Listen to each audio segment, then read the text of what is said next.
The crow pose is a low-level hand balance that is accessible to most people, even if they're not the strongest, even if they're quite new. You know, you can expect to see results with this within 6 to 12 weeks, as opposed to a handstand, which might take 6 to 12 months, right? And the reason for that is because, well, they're both hand balancing, so shouldn't it be the same? Well, no. With the crow pose, your center of mass, which is your hips primarily, and, you know, most of the body weight sits very, very close to the floor. As opposed to a handstand, think about how high the hips are. Your center of mass is much higher or away from the floor. The higher the center of mass, the harder the balance is going to be, because the faster the corrections need to be in the hands to manipulate balance to keep yourself upright. Now, I've focused a lot on the hands, and that might be not really the main thing you're focusing on when you're doing the crow pose, but let me tell you, it has to be. So once you figure out the position in terms of where the knees have to sit and how you actually put your body into place, after that, the next most important thing is the hands, because the hands actually are what's keeping you upright in terms of falling forward and falling back. And literally all we're doing with the hands is constantly stopping ourselves from falling. That's what a hand balance is. Same way we stand upright on our feet. Our feet are constantly moving forward and back, or doing these little micro corrections so we can stand still. So no different with the feet. And the biggest problem that I see with people doing their crow pose is they focus way too much on the position of their body and less on the hands. What I mean by that is I'm going to get you to encourage you to lean as far forward as you can to get really heavy in the fingertips, so you actually have a better chance of manipulating where your body sits in space. So to do that, I'm going to need you to have something soft in front of you where you're not afraid to fall forward, yeah? Because this falling forward is half of a hand balance, right? Because you're either constantly falling forward or constantly falling back. There's no just standing still. Your hands are working constantly. So have something soft. Yoga blocks works quite well. From there, you're just going to set up in your handstand position, but also crow pose position, which is index fingers facing forward. They have the most influence on your balance, so I need them facing directly forward to stop you from falling forward.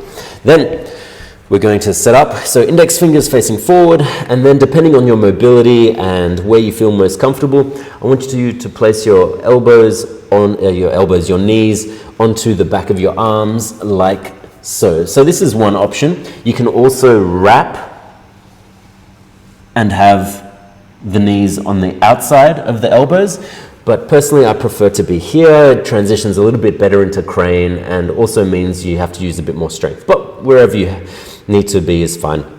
So we have the elbows ideally on the triceps, index fingers facing forward, and now here is the important part. We're going to lean so far forward that you think you're going to fall this way. And that's why the yoga blocks or something soft is really, really important. Because if we don't go far forward enough, guess what? We're never going to get to a point where we can actually balance and stay upright. So that's why the position of the yoga blocks or something soft is really, really important. So essentially, you're just going to knees on the back of the arms, lean forward, one leg gently comes up and the other leg comes up. And this is what we'd be going for. Now, that might not happen initially. In fact, if you fall forward, that will probably happen a lot, right? And what we can do is think about gently moving one foot at a time to make that balance more frequent, right? So what I mean by that is this. Say I can't get 2 feet off initially, straight away. I can simply play with bouncing one foot to the other foot and back. But this only happens really if I lean forward enough. And I still want you to focus on the forward lean as I do this, as opposed to being back here and look at this. Now, I'm just tap dancing and you can hear the toes on the floor is much harder because there's no weight in my hands. All the weight is still back in the feet. So this is where that lean forward is really encouraged, so much so that I'm really light on the toes, and it wouldn't matter if my foot's on or off the floor, to a point where this becomes more and more permanent. And again, allow yourself to lean forward. The further you lean forward, the easier this is going to be. So that's an introductory to the crow pose. Give that a go and let me